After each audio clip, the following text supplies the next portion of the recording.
안녕하세요, 성도님들. 안녕하세요. 네, 비가 오지만 반가운 비인 것 같습니다. 우리 농부가 아닌데도 또 너무 가물고 너무 더웠기 때문에 좀 반가운 비가 아닐 수 없습니다. 제가 그 전립선 때문에 평균적으로 밤에 4번 깨거든요. 근데 첫날은 제가 2번 깼었어요. 근데 어젯밤에는 1번 깼어요. 여기 있다가 보면은 그냥 나을 것 같아요. 그래서 아이 장흥이 좋은 데인가 그런 생각을 하다가 누구와 강사를 위해서 기도하나 보다 그런 생각이 듭니다. 감사드립니다.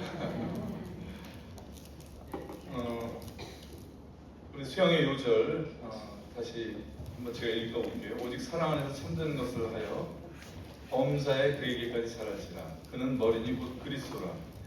그에게서 온몸이 각 마디를 통하여 도움을 입음으로 연락하고 상합하여. 이제 이번 시간은 연락하고 상합하는 교회에 대해서 좀 말씀을 드리고 싶습니다. 어제 밤에 주제는 그것이었죠. 그는 머리니 곧 그리스도라 했을 때 성도는 머리가 박힌 자다. 죄의 권세가 끝나고 사랑의 권세이신 그리스도로 머리가 바뀐 그런 자들이고, 그들을 집합적으로 부를 때 그리스도의 몸이라고 합니다. 그래서 이 오늘 마지막 시간에 이 전반부는 교회가 무엇인지에 대해서 말씀을 살펴보고, 그리고 뒷부분에 가서는 교회가 몸으로서 어떻게 연락하고 상합해야 되는지에 대해서 말씀을 나누고자 합니다. 교회는 이제 신약에서 나타나지만 구약에서 교회를 생각하게 해주는 그런 것들이 있습니다. 그중 하나가 지난번에 잠깐 말씀드렸던 다윗의 아둘람 굴입니다. 그 아둘람 굴에 환난당한 자, 빚진 자, 억울한 자들이 모여들었습니다. 인생이라는 것 자체가 환난을 지나가는 것이더라고요. 인생은 고난을 위하여 났나니 불티가 위로 나름 같으니라. 그래서 사람은 아무도 여기에서 예외가 없습니다. 가진 것이 없고 배우지 못한 사람만이 아니라 부자도 환난이 있고 권력자도 환난이 있더라고요. 빚진 자가 나오는데 사람은 각자의 어떤 결핍이 다 있어요.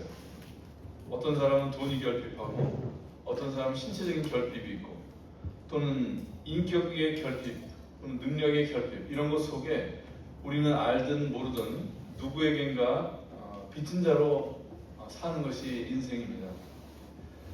또 안 억울한 사람 없죠. 안 억울한 사람 없습니다. 모든 인간 관계에서 오해를 주고받고 받는 것 역시 피할 수 없는 것이고, 그 가운데서 억울한 것이 생기고, 나만 억울한 것이 아니라 모든 사람이 다 그와 같습니다. 그래서 이 아둘람 굴에 모였던 이 다윗에게 아둘람 굴에 모였던 이 사람들은 인생을 나타내는 것입니다. 그리고 곧 우리 자신들입니다. 근데 이제 세상은 어떠냐면은 다윗과 대조되는 사울을 보면은 사무엘상 14장에 보면은 사울의 사는 날 동안에 블레셋 사람과 큰 싸움이 있었으므로 사울이 힘 있는 자나 용맹 있는 자를 보면 그들을 불러 모았다고 했어요. 그러니까 다윗에게 모인 사람들과 사울이 모은 사람들이 전혀 대조가 되죠. 이쪽은 을과 같은 사람들이고 못난 사람들이고 루저 같은 사회에 나고자 하고 패배자 같은데, 사울이 모은 사람들은 다 각과 같은 그런 사람들이죠. 그래서 사울이 그러했듯이 세상은 능력 있는 자, 쓸모 있는 자들을 찾고 그들을 높이고 또 차별적으로 대우를 합니다. 그러나 교회는 달라야 됩니다. 형제들아 너희를 부르심을 보라. 육체를 따라 지혜 있는 자가 많지 아니하고 능한 자가 많지 아니하며 문벌 좋은 자가 많지 아니하도다. 그러니까 하나님께서 이 세상의 약한 것들과 미련한 것들을 택해서 하나님이 이 세상의 지혜나 능력보다 우월하시다는 것을 드러내시고자 하는 것입니다. 그래서 교회는 어떤 약한 사람도 어떤 과거가 있는 사람도 자기를 의탁할 수 있는 그런 다윗의 품이 되어야 합니다. 또 하나 이제 교회를 생각할 때 제가 자주 생각하는 것이 고센입니다. 이 고센은 우리 출애굽기에 나오는 곳이고, 이게 이제 처음에는 창세기에 나오죠. 우리 요셉 이야기를 다 알다시피 요셉이 옥살이를 하다가 바로의 꿈을 이제 해석하게 됩니다. 그러면서 애굽의 총리가 되는데, 애굽의 이 요셉의 예언대로 애굽과 그 인근에 7년 풍년에 이어서 큰 기근이 옵니다. 그때 이제 가나안에서 함께 기근을 겪던 아버지 그 야곱의 식솔들을 이제 불러들여서 거하게 한 곳이 바로 고센입니다. 고센의 뜻이 있어요. 창세기 45장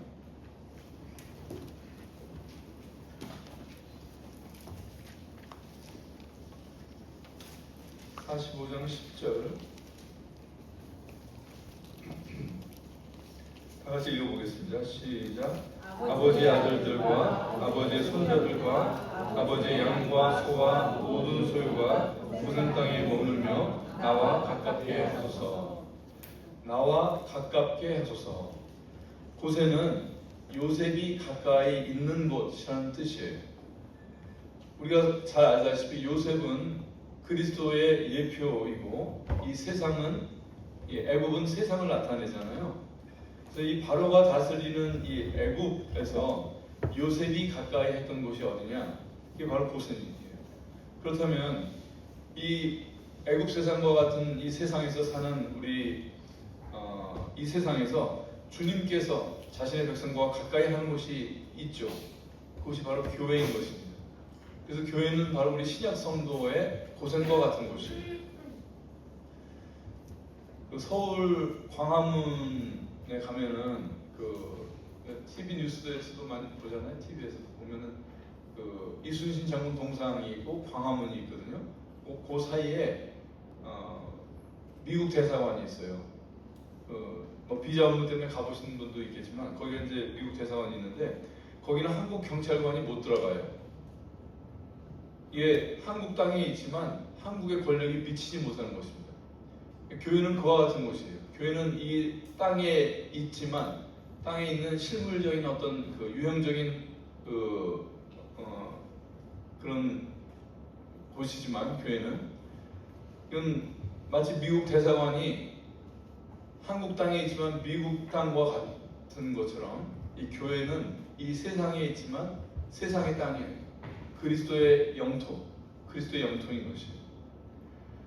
그래서 주님께서 마태복음 16장에서 그 베드로의 신앙 고백을 들으신 다음에 이렇게 말씀하셔요. 또 내가 네게 이르노니 너는 베드로라. 내가 이 반석 위에 내 교회를 세우리니 음부의 권세가 이기지 못하리라. 교회는 이 음부의 권세가 못 이기는 곳이다. 그렇게 말씀하셨어요. 고센이 애굽 땅에 있었지만 요셉의 보호 속에 있었어요. 그런 것처럼 이 음부의 권세가 다스리는 이 세상이지만 교회는 그리스도께서 통치하시는 곳인 것입니다. 창세기 47장에 보면은 이 7년 기근 속에 애굽 사람들이 양식이 떨어지니까 그 양식을 얻기 위해서 처음엔 돈을 갖다 바쳐요. 그다음 돈이 떨어지고 나니까 가축을 갖다 바치고 양식을 얻습니다. 가축이 떨어지니까 그 다음에 어떻게 되느냐면은 토지를 잃게 되고, 마지막에는 자기 몸도 바로에게 갖다 바칩니다. 살기 위해서. 그러니까 인생이라고 하는 것이 구원받지 못하면 자기가 가졌다고 생각하는 것을 하나하나 다 잃어버리게 되고 결국 사단에게 노예가 되고 마는 것이 인생입니다. 이스라엘 백성은 어떻게 되나요? 47장을 한번 가보겠습니다. 47장 27절.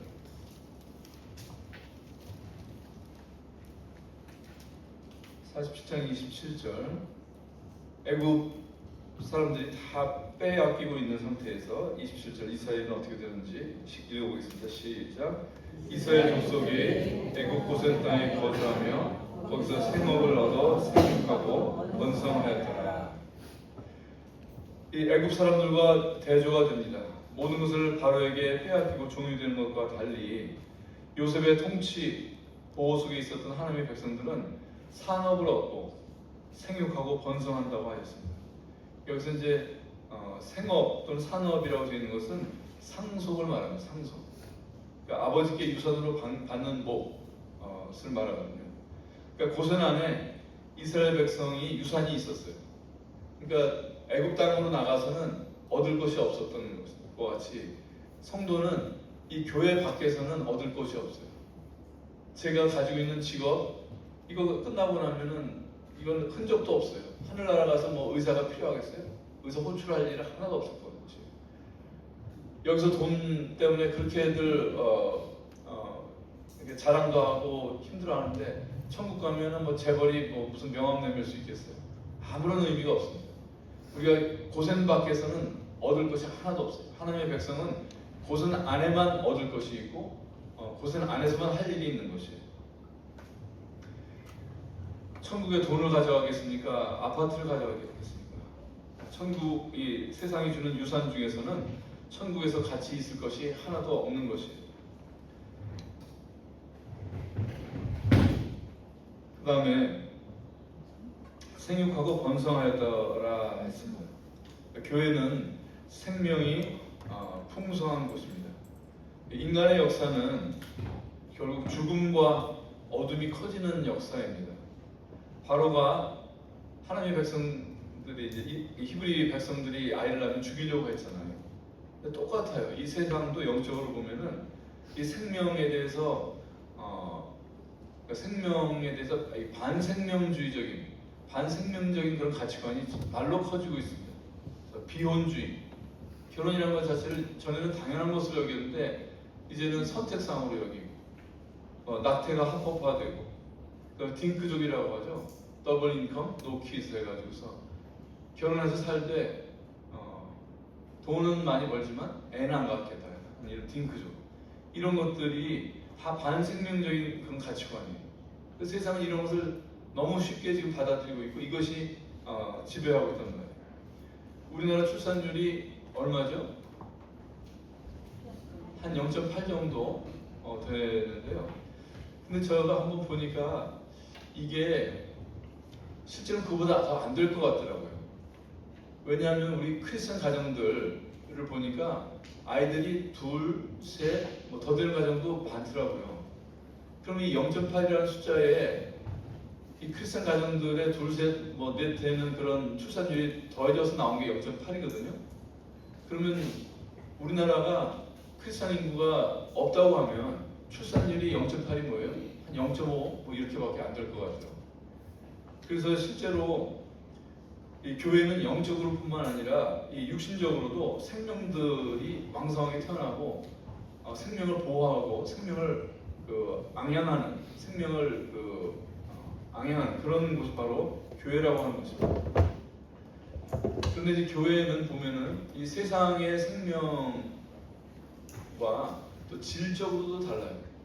제가 좋아하는 말씀 중에 의인은 종려나무 같이 번성하며 레바논의 백향목같이 발육하리로다. 여호와의 집에 심겼으며 우리 하나님의 궁정에서 흥왕하리로다. 늙어도 결실하며 진액이 풍족하다. 이렇게 말씀이 있잖아요.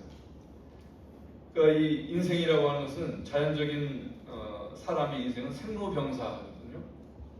나이 들면서 병들고 주름 생기고 결국 죽음에 가까이 가는 것밖에 없는데 이 하나님의 백성은 나이가 들어도 진액이 풍족하고 빛이 청청한 것이 바로 하나님의 백성들이 누리는 그 삶의 질이에요.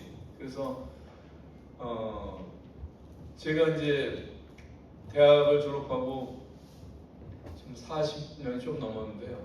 제 동기들 다 그 대학 때를 생각해보면 다들 청운의 꿈이 있고 다들 팽팽한 얼굴에 그렇게 살았는데 어느 날 이렇게 돌아보니까 다들 후패해지고 있더라고요.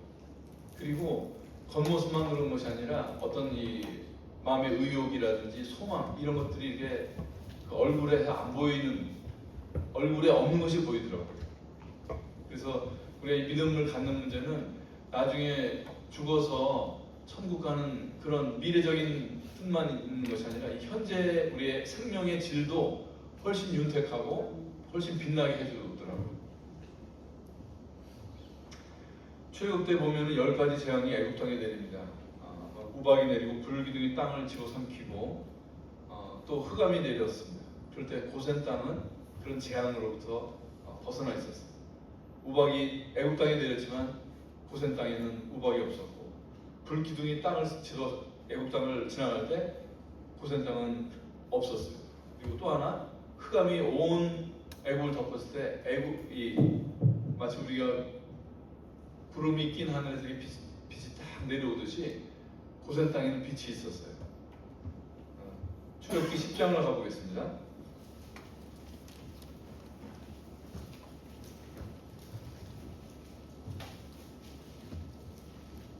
출애굽기 10장 22절 23절 다 같이 읽겠습니다. 시작. 모세가 하늘을 향하여 손을 내밀매 캄캄한 흑암이 3일 동안 애굽 온 땅에 있어서 그동안 사람들이 서로 볼 수 없으며 자기 처소에서 일어난 데가 없으되 온 이스라엘 자손들이 거주하는 곳에는 빛이 있었더라. 참 아름답고 놀랍습니다. 이 하나님의 말씀은 그냥 평범하게 이렇게 흐르는 말씀 같은데 거기 이렇게 천이 이렇게 아름답게 한 줄의 실은 그냥 평범한 것 같지만 그런 것들이 이렇게 짜여졌을 때 아름다운 천이 나오는 것처럼 이 하나님의 말씀이 그런 것 같아요.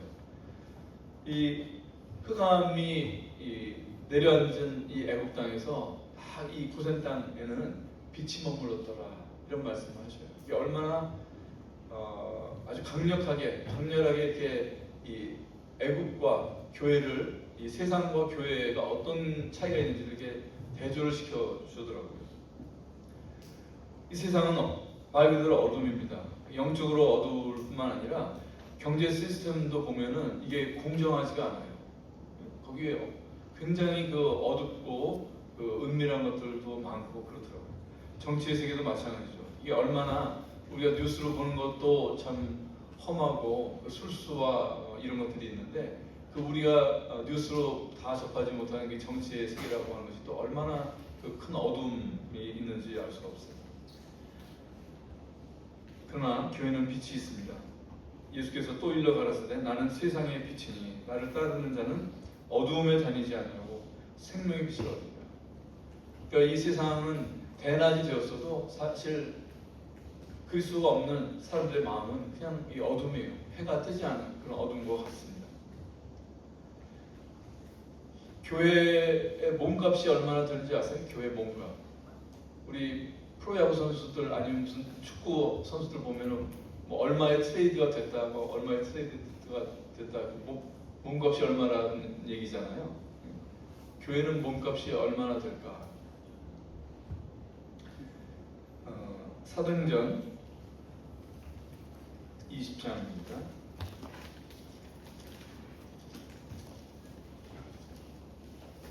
사도행전 20장 28절. 바울이 이제 에베소 장로들을 불러가지고 하는 고별 설교에 나오는 말씀인데요.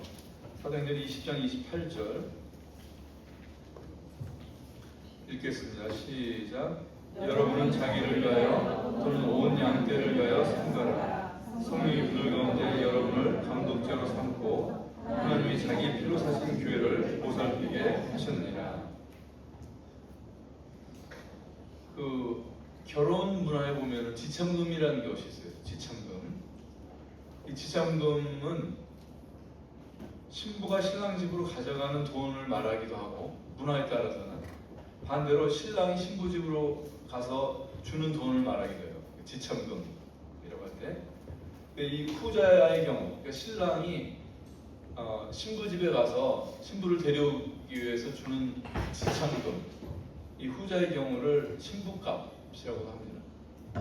근데 유대 혼례에서는 지참금이 뭐냐면 바로 이 후자의 경우예요.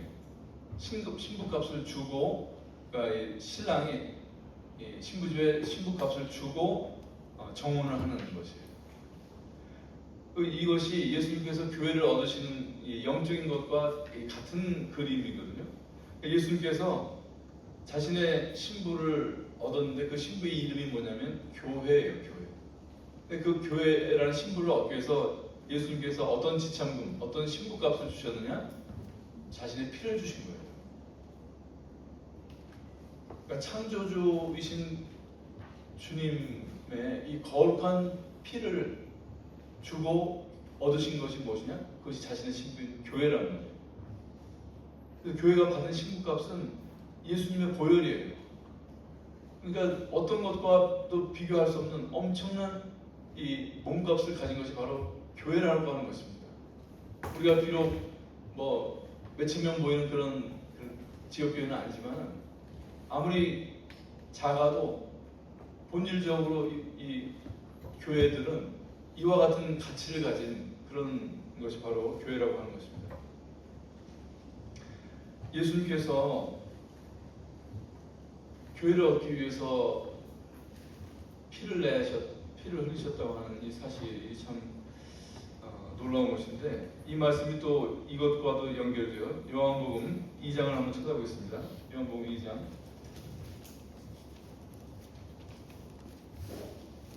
요한복음 2장 17절. 예수님께서 예루살렘에 올라갔는데 이 성전이 너무너무 혼탁해져 있었어요. 거룩한 장소여야 될 이 성전이, 자신의 성전이 매매하는 사람, 양파는 사람, 소 파는 사람들로 가지고 이게 너무 세속화되어 있고 사람들의 장소가 되어버린 것을 보시고 사람들을 내쫓죠. 그리고 하시는 말씀이 그 다음에 이어지는 말씀이 뭐냐면, 제자들이 이 일을 기억했을 때 2장 17절에 이 일에 관해서 어떤 것을 기억하느냐면, 제자들이 읽어보죠. 17절 시작. 제자들이 성경 말씀에 주의 전을 사모하는 열심이 나를 삼키리라는 것을 기억하라. 예수님께서 성전을 이렇게 정결케 하시면서 유대인들에게 이제 핍박의 대상이 되고 그런 일을 가르쳐서 하나님의 전, 주의 전, 이걸 교회로도 얘기할 수 있잖아요. 교회를 위한 그 열심 때문에 예수님의 몸, 예수님이 삼킴을 받았다. 그런 열심으로 예수님께서 이 자신의 신부를 얻고자 하셨다고 하는 것입니다. 그래서 신랑이 보면 자기 신부를 얻기 위해서 사실 어떤 것도 아끼지 않잖아요. 그렇듯이 예수님께서는 교회를 얻기 위해서 자신의 몸을 내서 십자가의 죽음을 치르신 것입니다. 근데 예수님만 그런 것이 아니고요. 사람은 매일매일 무엇인가 자기 생명을 바치고 있어요. 그죠? 우리가 영끌이란 말 하죠. 영끌. 사람들이 집을 마련하고자 영혼까지 끌어모아서 자기의 전 존재를 쏟는 것이 아깝지 않을 정도로 어떤 집착하고 얻고자 하는 그 간절한 대상, 그런 걸 얘기하는데, 그런 것이 다 누구한테나 있단 말이에요. 어떤 사람에게 돈일 수도 있고, 여기 집일 수도 있고, 또는 어떤 지위, 승진일 수도 있고, 그렇죠. 또는 이제 군대에서는 뭐 진급이라든지 이런 것에 우리는 자기 생명이 삼키고 있는 것입니다. 그리고 이제 교회는 이제 아버지의 집이에요. 영원한 아버지의 집입니다. 디모데전서 3장 15절에 보면, 만일 내가 지체하면 너로 하나님의 집에서 어떻게 행하여야 할 것을 알게 하려 함이니 이 집은 살아계신 하나님의 교회라고 하셨습니다. 그러니까 교회와 집은 같은 거예요. 그래서 하나님께서 이 땅에 내신 것 중에 하나님의 이 사랑과 생명의 속성을 그대로 담고 있는 두 개가 있는데, 그것이 뭐냐? 하나는 가정이고 하나는 교회예요. 그래서 이거 가정과 교회는 서로 호환성이 있어요. 가정에 해당되는, 가정에서 우리가 발견하는 진리가 그대로 교회에 적용이 되고, 교회에서 교회에 관련된 어떤 진리가 그대로 가정의 것이 되어야 되고, 그 두 개는 같은 것이다, 이렇게 얘기가 되는 것입니다. 그래서 교회는 바로 예수님의 피로 혈연이 된 그런 가족을 말하는 것입니다. 사도행전 2장 다 같이 펴보겠습니다. 사도행전 2장. 이 말씀은 하나님이 이 땅에 내신 이 교회라고 하는 하나님의 가정이 얼마나 아름다울 수 있는지를 우리에게 증거로 보여주시고 있습니다. 그것이 이제 예루살렘 교회의 모습인데요. 42절부터 47절까지 한번 읽어보겠습니다. 42절부터 시작. 그들이 사도의 가르침을 받아 서로 교제하고 떡을 떼며 오로지 기도하기를 힘쓰니라. 사람마다 두려워하는데 사도들로 말미암아 기사와 표적이 많이 나타나니 믿는 사람이 다 함께 있어 모든 물건을 서로 통용하고 또 재산과 소유를 팔아 각 사람의 필요를 따라 나눠주며 날마다 마음을 같이하여 성전에 모이기를 힘쓰고 집에서 떡을 떼며 기쁨과 순전한 마음으로 음식을 먹고 하나님을 찬미하며 또 온 백성에게 칭송을 받으니 주께서 구원받는 사람을 날마다 더하게 하시니라. 이 예루살렘 교회의 모습은 가정의 모습이에요. 그죠? 아주 완전한 가정의 모습입니다. 모든 것이 서로 통용이 되고 아까워하지 않고 각 사람의 재산과 가진 것이 모든 사람의 것이 되는 이런 아름다운 아무 사람도 핍절한 것이 없는 이런 모습, 완전한 그 가정입니다. 그래서 이러한 것을 사실은 사람들이 만들어내려고 했죠. 그래서 무슨 유토피아니 아니면 공산주의니 이런 사상도 있었고, 그다음에 어떤 정치적인 권력을 가지고서 해보려고 했었고, 그렇지만 아무것도 어떤 것도 이 세상의 사상이나 권력이나 이런 것으로 이루지 못하는 것이 바로 이 교회의 모습인 것입니다. 그래서 저는 처음에 이제 성결교에서 시작을 했어요. 그 다음에 이제 장로교에 있다가 또 이단교회도 조금 잡혔다가 선교회 활동도 했다가 그 다음에는 아예 기독교를 떠났다가 40대 초반에 이제 모임을 알게 됐어요. 이 모임을 알고 나서 제가 우리 모임이 가지고 있는 두 가지 장점을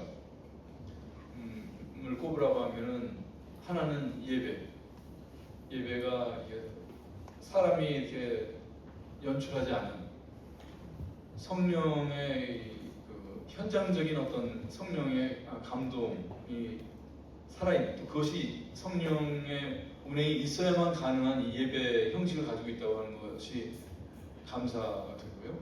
또 하나는 교회가 무엇인지 알게 된 것이 감사하거든요. 저는 이 교회가 참 설레는 대상이에요. 가슴 설레는 대상입니다.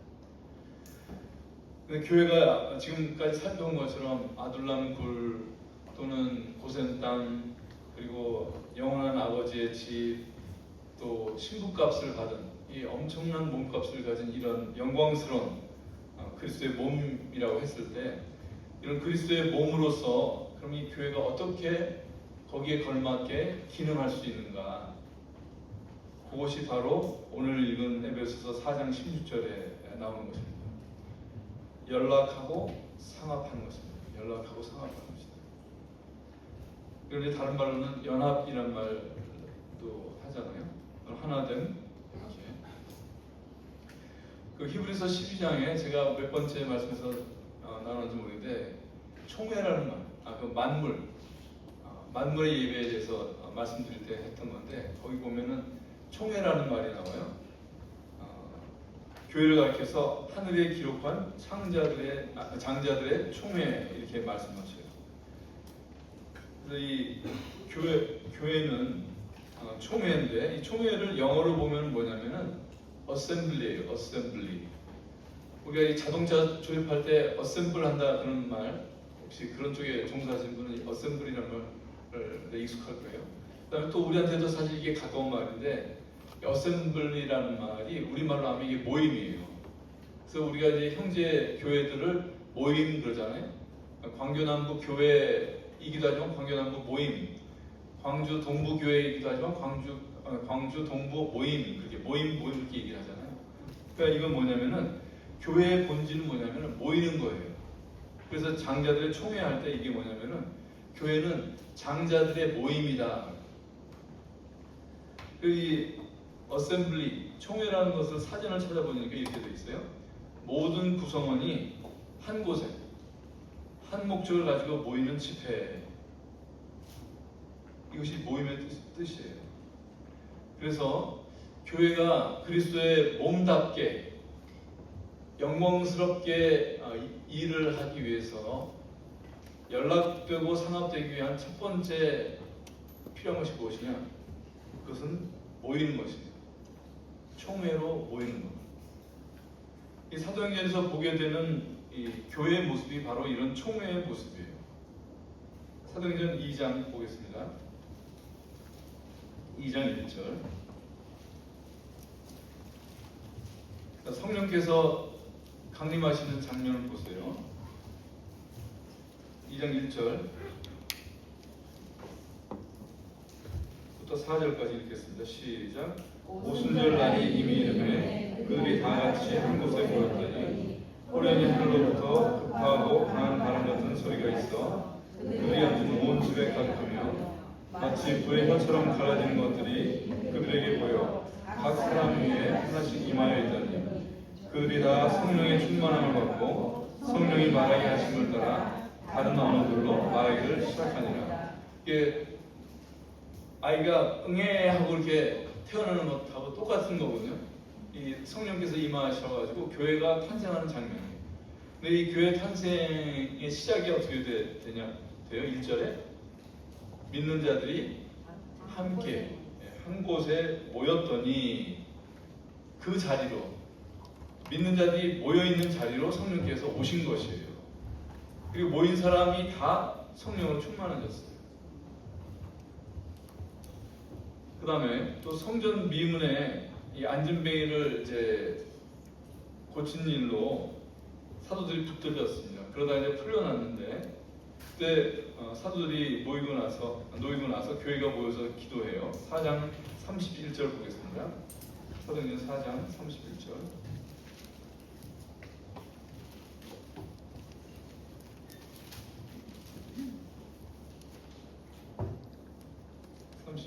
시작. 이르기를 다음에 모인 곳이 진동하더니 우리가 다 성령의 충만하여 담대히 하나님의 말씀을 전하니라. 자, 성령 충만이 왔는데 여기 보면은 모인 곳이 진동을 했어요. 그죠? 성도들이 모인 곳이 진동을 하는 것입니다. 그러니까 요즘에 보면은 이 코로나 이후에 유튜브며 무슨 이런 걸 통해서 설교들 듣고 심지어는 유튜브 예배 이런 것도 있고 그러더라고요. 근데 그건 잘못된 것이에요. 성도들이 모인 곳이 진동을 하는 것입니다. 성령은 그러니까 현장에 계신 거예요. 그러니까 성령의 역사는 실황 중계, 녹화 중계가 아니에요. 모인 곳이 진동하는 거예요. 그래서 우리가 교회로 모여 있을 때 그 특정한 시간에 들리는 말씀이나 찬송이나 그런 걸 통해서 성령께서 그 모인 곳에 감동을 주시는 거거든요. 그러니까 이 모인 곳에 있지 않고 나중에 녹화된 걸 본다든지 아니면 방송을 본다든지 그거는 하나님의 일과 닿지 않는 거예요.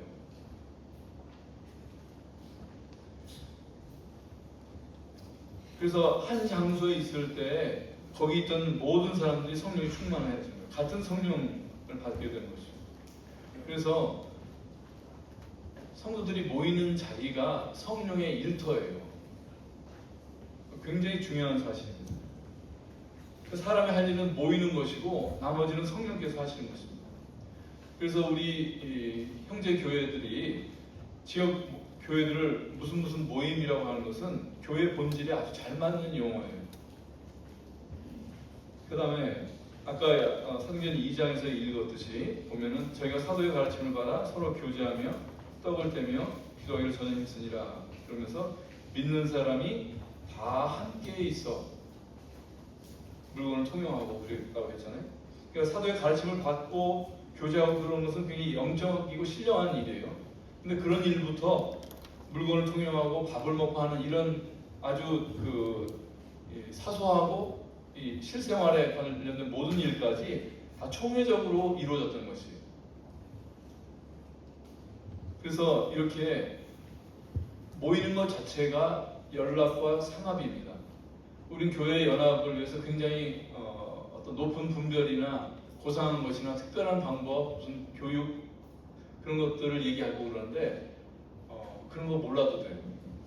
모이면 돼요. 모이면 돼요. 한 자리에 있으면 돼요. 그러면 나머지는 하나님께서 하시는 거예요. 사도행전 12장으로 가면은 옥에 갇혔던 베드로가 빠져나옵니다. 근데 그 파수를 다 지나갈 때까지 이게 생신과 꿈인가 이게 구분을 못 하잖아요. 정신이 없었어요. 근데 다 마지막 파수를 빠져나오고 나서 베드로가 정신이 들었어요. 아, 이게 현실이로구나. 그러니까 지금 자기는 이제 쫓기는 몸이 됐는데 베드로가 정신이 났을 때 은신처를 찾아가지 않아요. 저 몸을 숨기지 않고 어디로 가냐면은 마가의 집으로 가요. 그죠? 왜냐하면은 믿는 자들이 모여 있었기 때문에 그렇습니다. 그러니까 성도가 고난을 만나고 또는 좌절을 겪거나 슬픔을 만날 때 어떻게 극복해야 되는가? 교회와 함께 있어야 돼요. 교회와. 베드로가 그런 것을 보여줍니다. 지금 자기를 또 찾으러 올 것이지만 교회가 모여있는 곳으로 갔던 것입니다. 몸을 숨기지 않고. 그래서 모임에 함께 있는 것은요, 다른 사람을 위해서가 아니라 나 자신을 위한 일입니다. 믿는 자들이 모이는 시간은 성령님의 시간입니다. 성도가 마땅히 있어야 될 이 모임을 빼먹으면 성령을 근심케 하는 일이 됩니다. 한번 생각해 보세요. 그동안 모임에 좀 빠진 일이 있죠. 바빠가지고 우선 이거부터 좀 해야 되겠다 그런 거라든지 아니면 누가 보기 싫어서 빠진 일이 있을 거예요. 그런데 그렇게 모임에 빠졌던 시간들이 지금 유익한 것으로 남아있나요? 그런 분이 있으면 손 들어보세요. 그 시간에 돈을 벌었으면 얼마나 벌었으며 즐거운 일 했으면 얼마나 즐거운 일입니까? 오늘날 교회 위기에 대해서 많이 얘기해요. 근데 이 교회의 쇠락, 성도들의 영적인 퇴보는 다른 데 원인이 있지 않습니다. 제가 괜찮아 보이죠? 실제로 제가 꽤 안정돼 있습니다. 네. 근데 그거는 제가 영적으로 체질이 특별해서라든지 뭐 다른 분들보다 뭐 영적인 뭐 분별력이나 그런 능력이 좋아서가 아니에요. 장로로 있다 보니까 할 수 없이 모든 모임에 있어야 돼요. 그것이 저를 조금씩 변화시키고 향상시키고 끌어가고 보호해주고 그러더라고요. 오늘날 교회 위기는 모임의 위기예요. 모임. 양육 프로그램이라든지 좋은 설교가 모자란다든지 뭐 이런 것이 아니라 모이는 것을, 총회로 모이는 것을 등한히 하고 있기 때문에 그런 것이에요. 이게 사단의 전략이에요. 아주 뭐 그럴싸한 프로그램이나 무슨 열심이나 무슨 뭐 그런 거는 그래 해 봐봐. 근데 모이는 거, 단순히 내가 시간을 짜내고 때로는 희생을 해야 되는 이 일, 모이는 것, 교회 공적인 모이는 것, 이런 것은 그냥 쉽게 정말 빠져도 되는 것처럼 그렇게 돼 있단 말이죠. 그 다음에 이제 교회가 연락하고 상합한다는 것은 첫 번째는 모여야 된다는 것이고 두 번째는 동역을 해야 된다고 하는 것입니다. 이걸 우리가 하나님으로부터 배울 수가 있어요. 우리가 하나님께서 우리한테 주신 모든 계명, 일방적으로 주신 게 아니라고 했잖아요. 다 하나님이 먼저 실천하신 것들을 우리한테 요구하신 거라는 걸 우리가 지난 시간에 배웠듯이 동역의 문제에도 하나님께서 다 미리 하신 거예요. 이미 실천하고 계신 겁니다.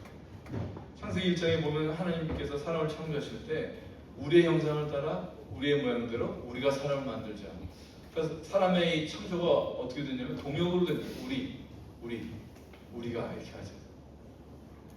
그래서 성도는요, 우리가 개별적인 존재이자 또한 집합적인 존재예요. 잠언 30장을 잠깐 보겠습니다.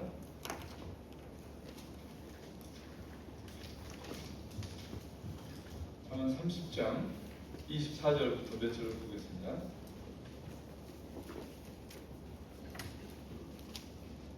24절부터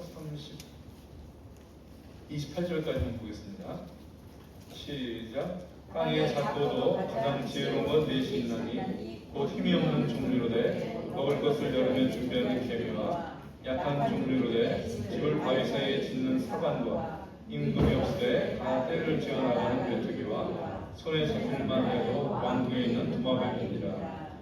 이 24절부터 28절까지 나오는 네 가지의 그 작은 것들이 미물들에 대해서 나오는데 이거는 사람을 묘사하고 있어요. 그 다음에 29절부터 31절까지 나오는 것은 주님을 나타내고 있거든요. 여기 보면은 네 가지 힘없는 것들이 보면은 사반 두 가지로 구분이 돼요. 사반과 도마뱀은 하나씩 나가요. 사반과 도마뱀은 이거는 하나님 앞에 개별적인 존재로서의 성도를 나타내는 것이고, 반대로 개미하고 메뚜기는 이게 다 집단으로 다니잖아요. 이 개미와 메뚜기는 집합적인 존재로서의 집합적인 존재로서의 성도를 가리키는 거예요. 개미나 메뚜기가 얼마나 약한가요? 그죠? 근데 개미들 보세요. 그 먹이를 옮기는데 어때요? 자기 몸에 수십 배, 수백 배 되는 걸 옮기잖아요. 어떻게 옮겨요? 동역이란 거예요. 동역. 혼자 할 수 없는 할 수 없는데 도저히 할 수 없는 것을 동역을 하니까 그 큰 먹이를 옮기는 거예요. 메뚜기 보세요. 메뚜기 한 마리 그냥 손으로 탁 치면 죽을 그 메뚜기가 그것이 그냥 곡식이 있는 밭을 그냥 다 초토화시키잖아요. 어떻게? 동역으로. 때로 다 날아가서 먹어버리니까 그냥 그 쑥대밭이 되어버리잖아요. 그래서 우리 성도는 너무 개인적인 그 관점만 가져서도 안 돼요. 내가 교회라고 하는, 몸의 일부라고 하는 이런 의식이 있어야 돼요. 내가 몸의 교회 구성원이로구나 라는 그런 인식이 필요합니다. 그래서 이 성도는 개미와 메뚜기와 같이 다른 성도들과 동역으로 일해야 되는 것입니다. 이 구약에서 보면 이 동역을 잘 보여주는 것이 레위 족속이에요. 이 레위의 아들이 몇이 있었죠? 레위의 아들 셋이 있었어요. 그죠? 저도 자꾸 까먹는 경우인데 고핫, 그죠? 게르손, 무라리, 그리고 세 아들이 있었어요. 민수기 4장에 보면은 이 성막에 대한 직무를 레위의 그 세 아들들이 분담을 해요. 그래서 고핫 자손은 덮개와 기명을 맡고, 게르손 자손은 휘장이며 덮개 같은 것을 맡고, 무라리 자손은 널빤과 기둥 이런 것을 다 분담해서 맡아요. 그러니까 이것은만 봐도 교회의 일이 한두 사람에게 집중되지 않고 나누어져야 하는 것입니다. 교회는 다 내가 할 몫의 일이 있어요. 그다음에 이게 느헤미야서의 그 성벽 재건을 보면 여기서도 이런 동역이 잘 나타나 있어요. 거기 이제 느헤미야서에 보면은 대제사장 엘리야삽이 나오고 형제 제사장들이 나오고 그래가지고서 양문을 건축하고 문짝을 달고, 그 다음에 또 여리고 사람들이 건축하고, 그 다음에 또 이므리 사람들 이므리의 아들 삭굴이 건축하고, 또 어문은 누구의 자손이 건축하고 들보를 얻고, 이렇게 여러 사람들의 이름이 나와요.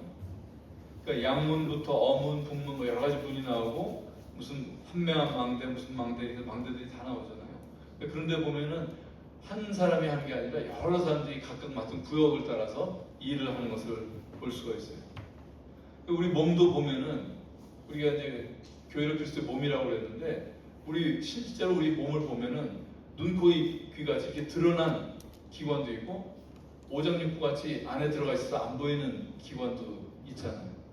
그런 것처럼 이 교회 일이라고 하는 것은 드러나게 일하는 사람과 또 숨어서 또 잘 남들한테 안 띄는 그런 일들을 하는 이 많은 성도들이 함께하는 동역이 되어야 하는 것입니다.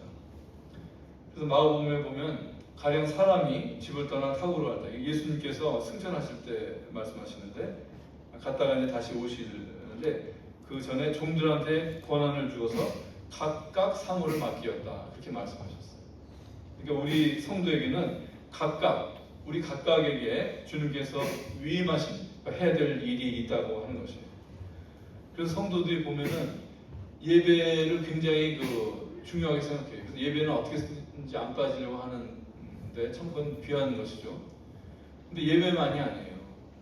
그러니까 예배가 이거는 성도의 아주 숭고한 의무다 이런 생각을 갖고 있는데 그것뿐만이 아니라 예배 이외 교회 다른 일에 대해서도 성도는 다 자기가 위임받은 의무가 있는 것입니다. 그 다음에 삼위일체 하나님은 또한 순종으로 일하십니다.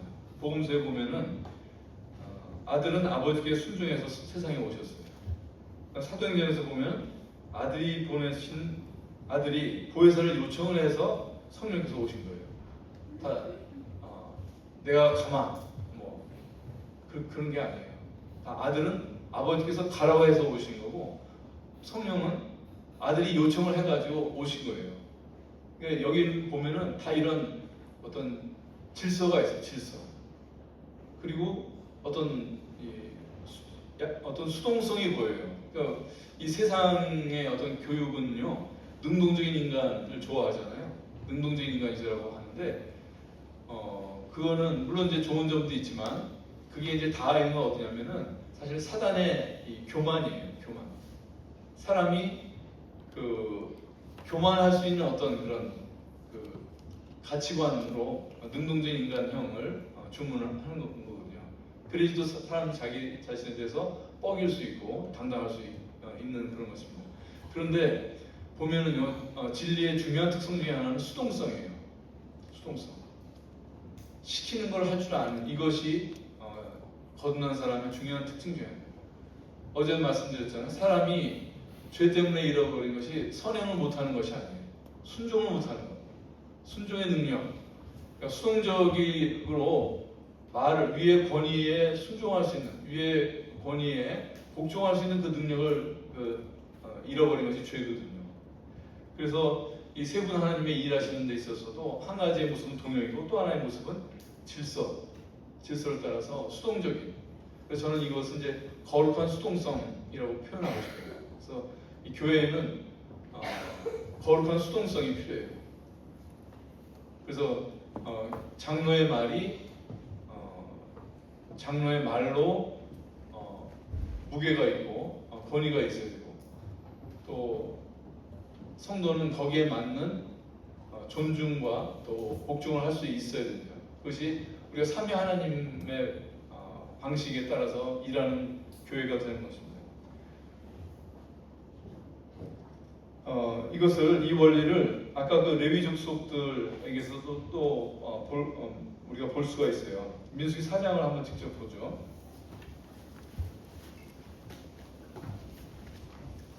민수기 4장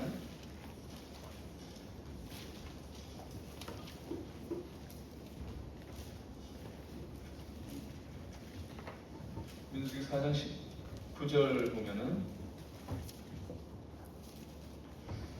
먼저는 이 레위의 세 아들들이 분담을 한다고 그랬죠. 이 성막에 관한 것을 분담을 했고, 그다음 19절 다음에 나오는 말씀도 보면은 19절 중요한 원리를 우리가 여기서 봐야 돼요. 19절에 그들은 이 고앗자수입니다. 이 앞절에 나오는 것으로 보시면 돼요. 19절 한번 읽어보겠습니다. 시작. 그들이 지성물에 접근할 때에 그들의 생명을 보존하고 죽지 않게 하기 위하여 이같이 하라. 아론과 그의 아들들이 들어가서 각 사람에게 그가 할 일과 그가 맬 것을 지휘하게 할지니라.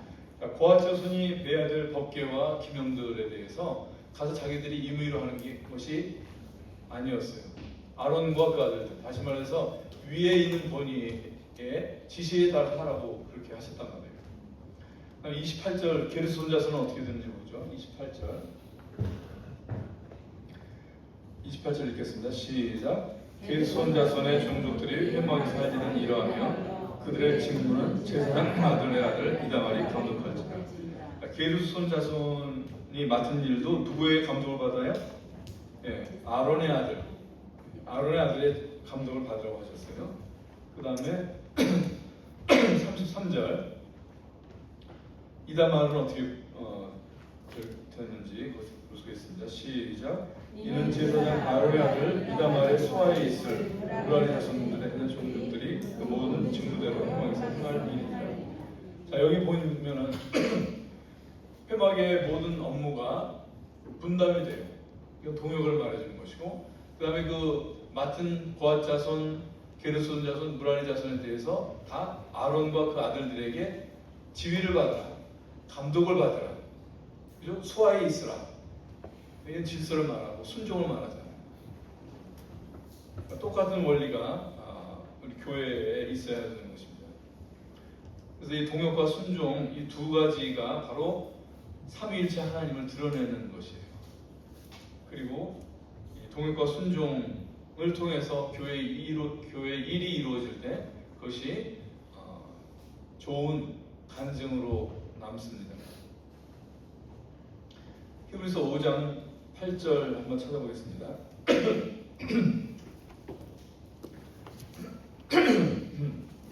히브리서 5장 8절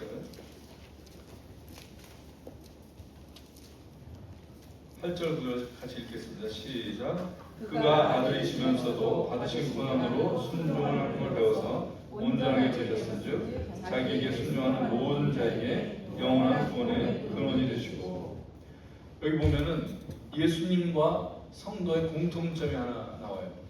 뭐냐면은 예수님도 순종, 성도도 순종. 그러니까 순종이 예수님과 성도의 공통 특성이에요. 여기서 우리가 한번 예수님은 어떻게 순종하셨는가 한번 생각을 해볼 필요가 있어요. 누가복음 2장입니다.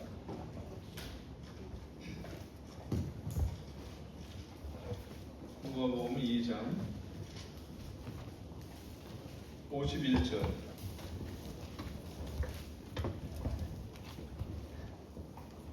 읽겠습니다. 시작.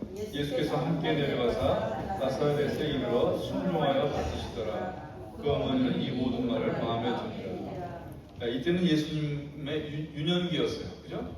예수님이 어려서 순종하셨어요. 그 다음에 요한복음 2장에 가면은 예수님이 공생애를 시작할 때 마리아에게 또 순종하시잖아요. 물로 포도주를 만드시는 일. 그 다음에 예수님은 언제까지 순종하셨는가? 빌립보서 2장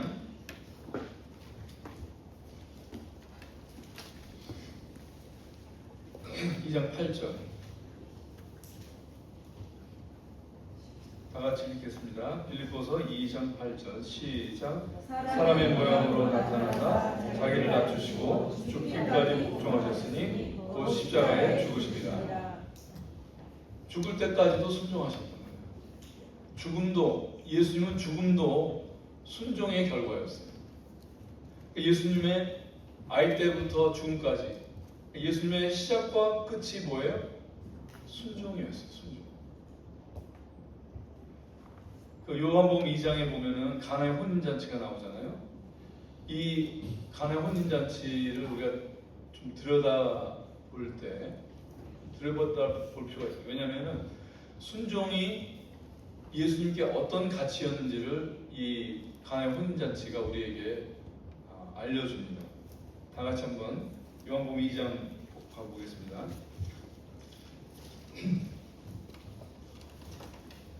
요한복음 2장 3절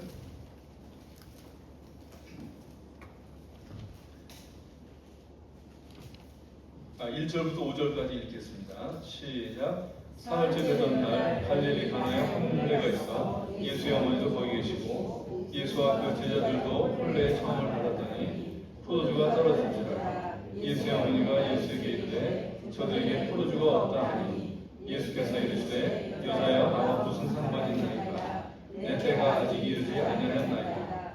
그의 어머니가 하인들에게 이르되 너희에게 무슨 말씀을 하시든지 그대로 하라 하니라. 여기 보면 예수님께서 이 마리아의 요청을 아주 매정하게 거절하시죠. 그죠? 여기 여자여라고 마리아를 부릅니다. 이것은 이제 주님께서 그동안 이제 마리아에게서 나신 아들로 성장하셨잖아요.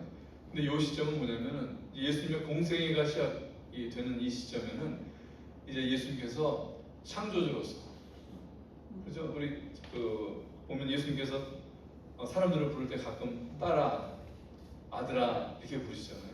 창조주로서 부르시는 거거든요. 또는 여자 이렇게 하는 것처럼, 막달라 마리아 이렇게 하시는 것처럼 같은 원리예요. 여기서 모친더러 여자여 이렇게 부른 것은 무슨 예의가 없이 부른 것이 아니에요. 그게 아니라 이 창조주로서 한 피조물인 마리아를 부르십니다. 여자여. 그 다음에 이거 때가 아니다, 내 때가 아니다 이런 말씀으로 거절을 하신 거예요. 근데 우리가 알다시피 이 물이 포도주가 되잖아요. 근데 어떻게 해서 이 상황이 반전됐을까? 마리아가 하인들한테 하는 말 속에 답이 있어요. 마리아가 뭐라고 하냐면 너희에게 무슨 말씀을 하시든지 그대로 하라. 그러니까 때가 안 됐다. 이 때의 문제가 순종의 문제로 바뀐 거예요. 그리고 나서 그렇게 나니까 어떻게 됐어요?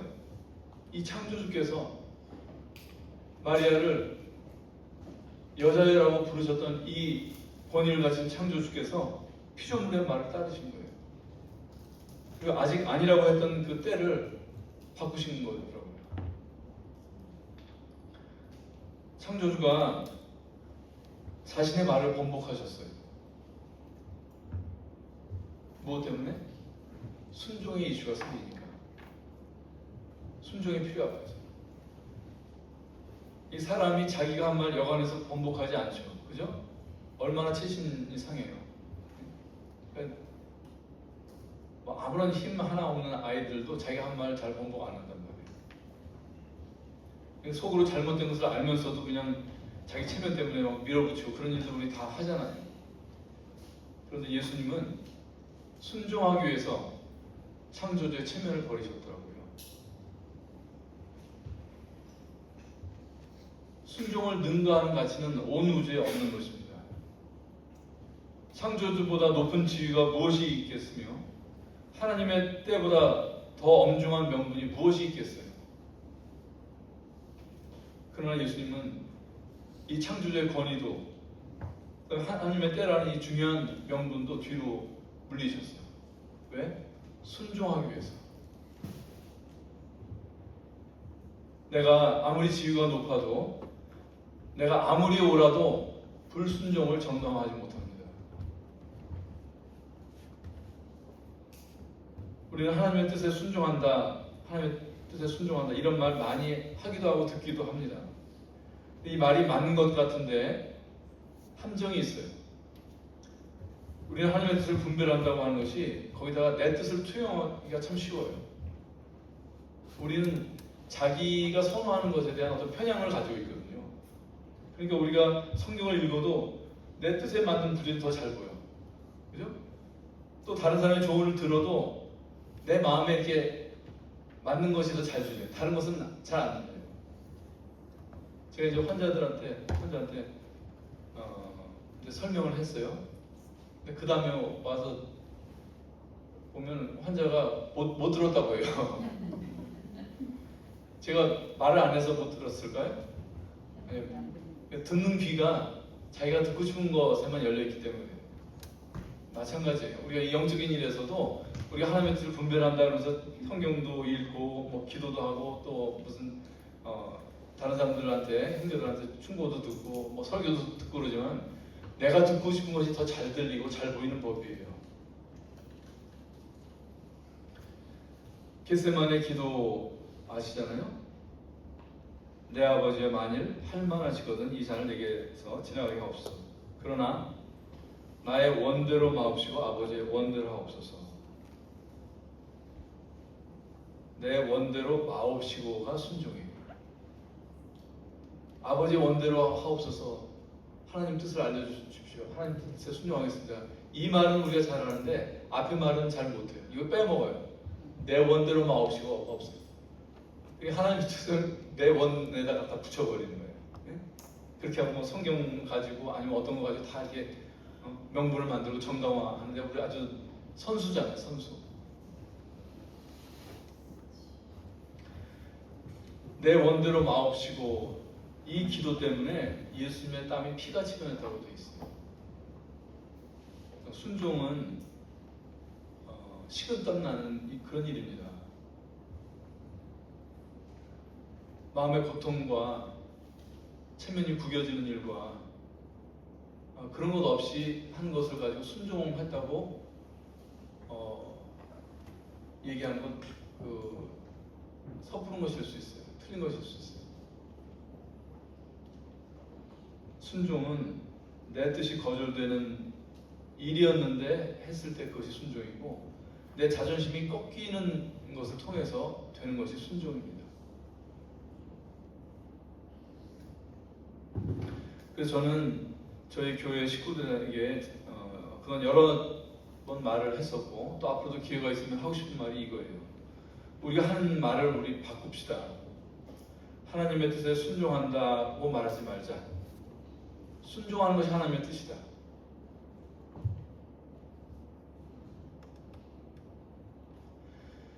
에베소, 이번에 살펴본 에베소 말씀 중에 1장 28절 한번 다시 보겠습니다. 에베소 1장.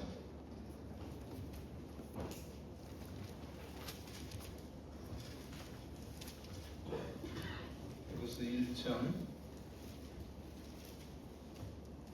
에베소를 읽다 보면은 이 교회에 관한 아주 장엄한 그런 하나님의 말씀을 우리가 접하게 되죠.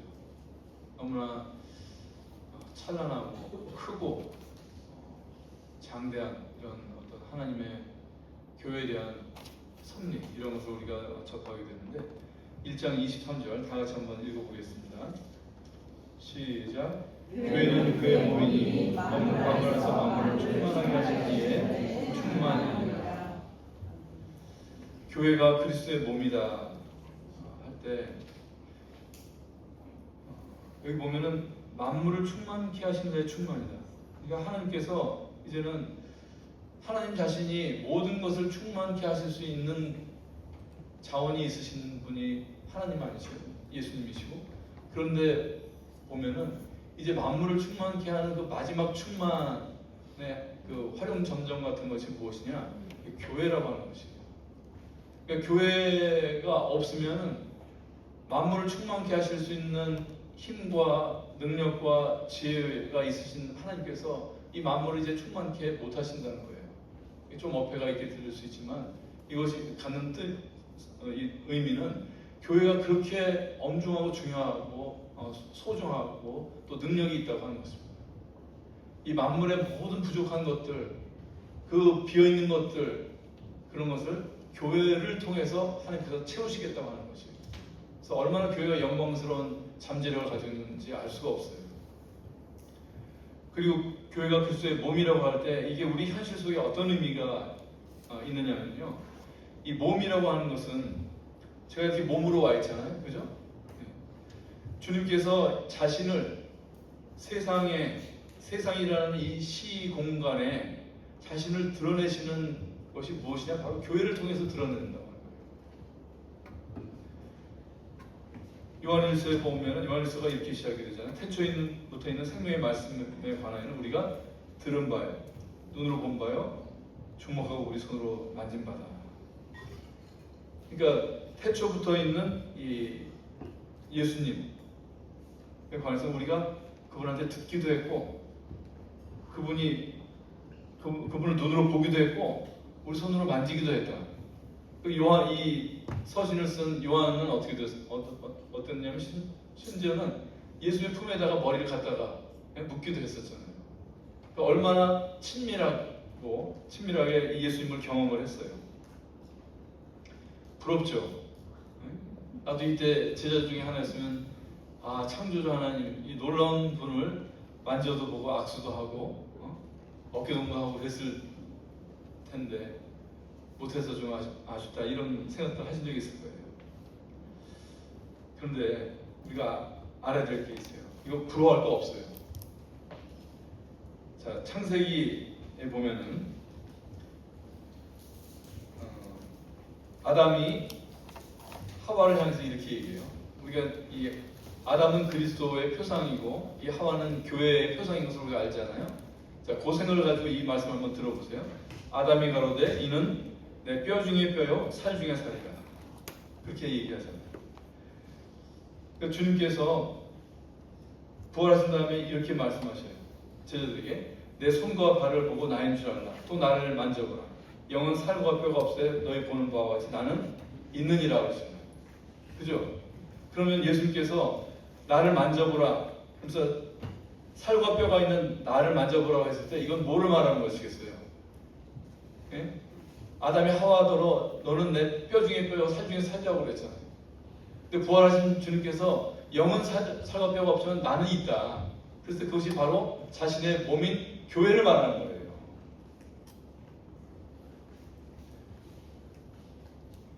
교회는 나의 뼈이자 살이다.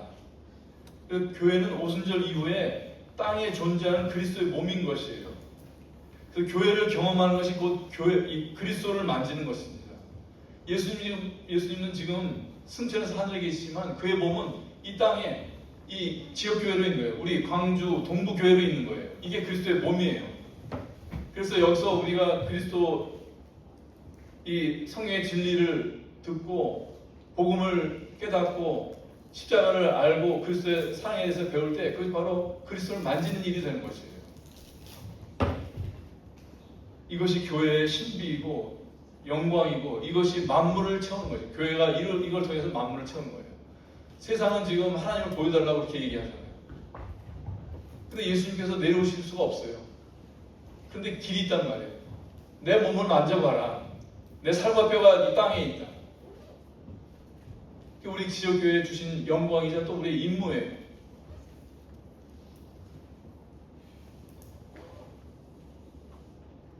나를 만져보라. 영은 살과 뼈가 없어요. 나는 있느니라. 이 기독교 신앙은요, 형이상학적인 것이 아니에요. 어떤 영적인 일에 대한 인간의 사유나 신념의 체계가 아닙니다. 이 땅에 자신의 몸이 있는 실체적인 하나님, 예수 그리스도에 관한 거예요. 이 사실이 우리의 구원이 되고 성화의 동력이 되고 소망의 이유가 되는 것입니다.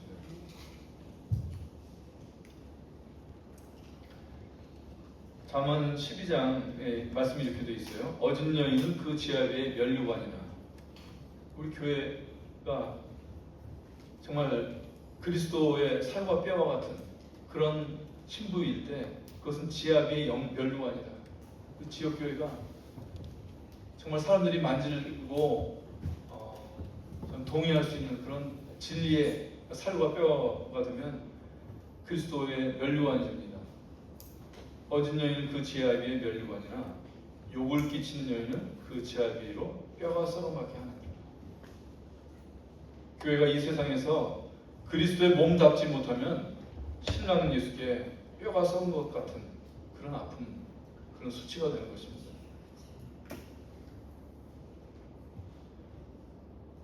우리가 계시록을 읽다 보면 마지막 부분에 와서 아주 낯선 말씀을 만납니다. 성경 전체를 통해서 이런 표현이 여기밖에 없을 것 같아요. 계시록 22장을 다 같이 보겠습니다.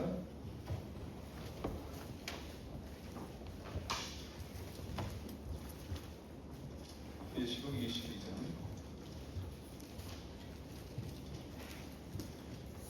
17절 다 같이 한번 읽겠습니다. 17절 시작. 성령과 신부가 말씀하시기를 오라 하시는도다. 듣는 자도 오라 할 것이요 목마른 자도 올 것이요 또 원하는 자는 값없이 성령 받으라 하시니라. 성령께서 말씀하시기를 오라 하신도다. 이게 좀 더 자연스럽지 않은가요? 아니면은 주께서 말씀하시기를 오라 하는도다. 이게 좀 자연스러울 것 같지 않아요?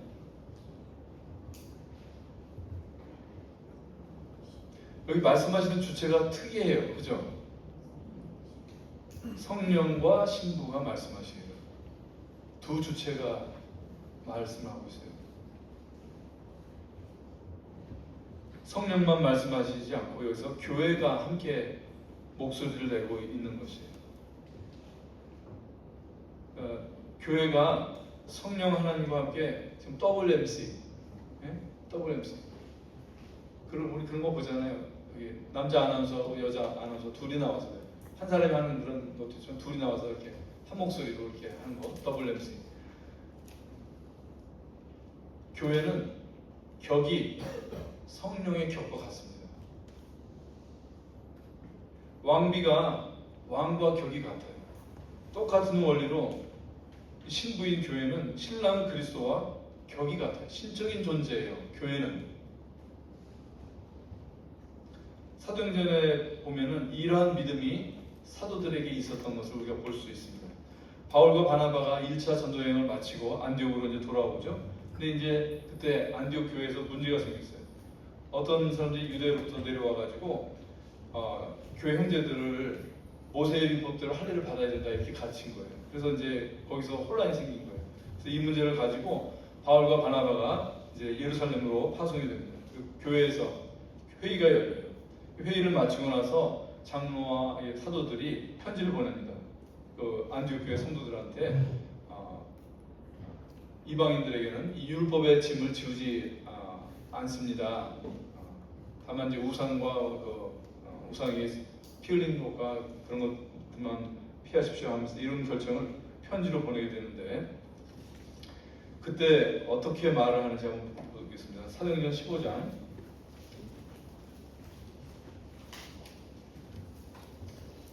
15장 28절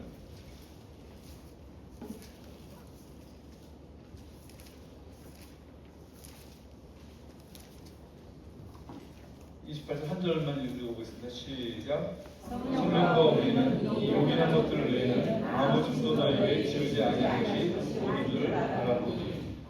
자, 지금 이 서신서를 쓰는 주체가 누구예요? 성령 한 분인가요? 여기서 우리는 뭐를 말해요? 예루살렘 교회를 말하잖아요. 그죠? 안디옥 교회에 보내는 편지의 이 권위가 어디에 있냐면은 성령과 교회로 되어 있는 거예요.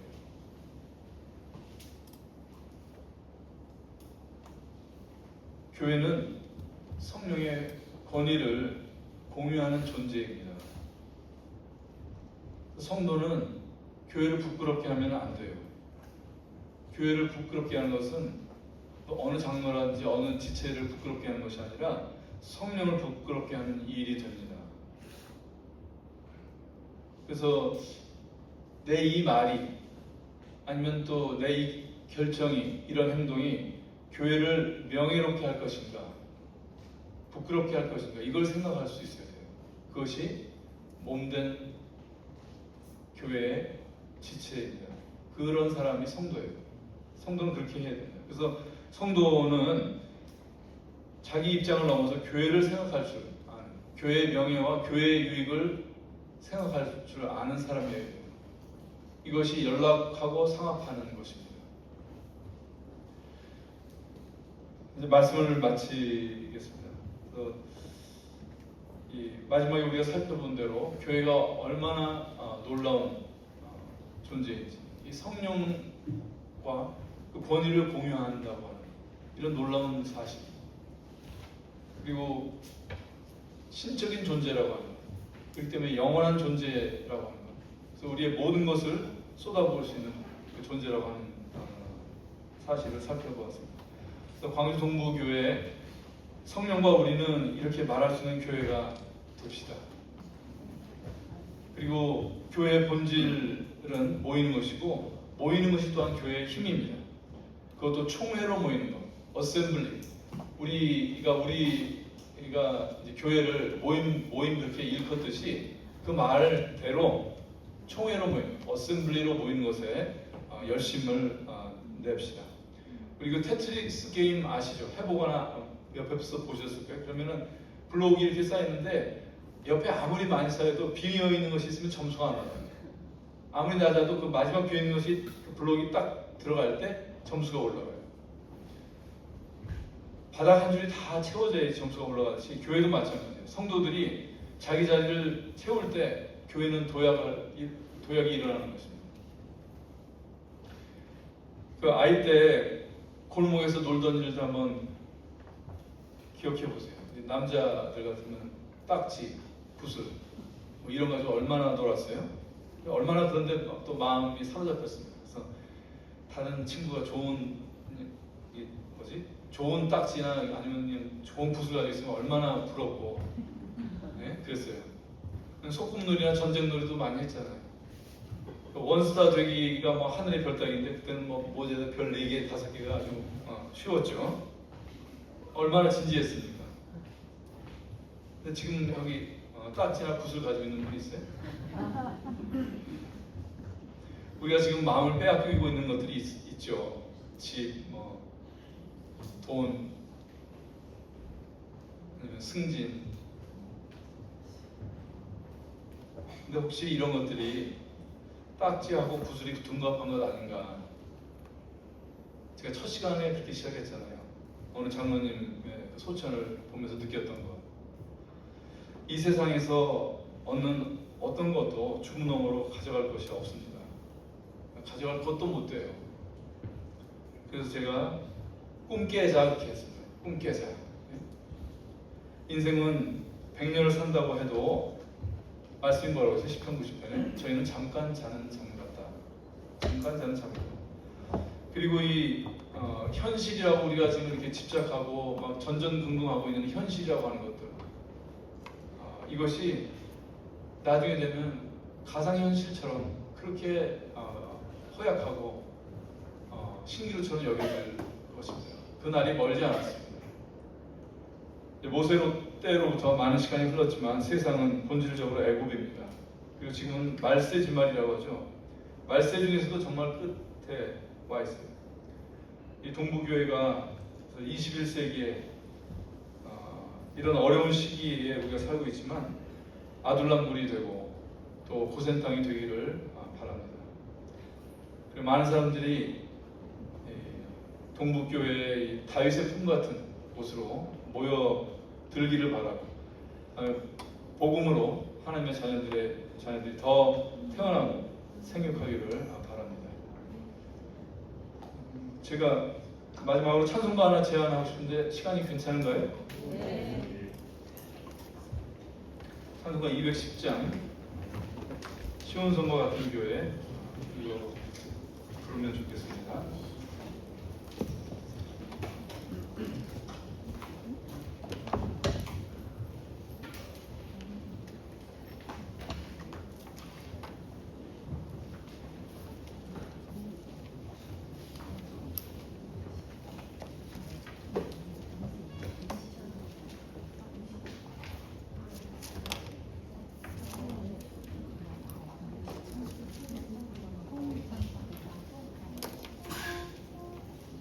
저는 이제 그 기도는 안 하고 내려갈게요. 저기 주최 측에서 마무리해 주시면 감사하겠습니다.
우리 성도님들 수양의 기간 동안 즐거우셨습니까? 즐거우셨습니까?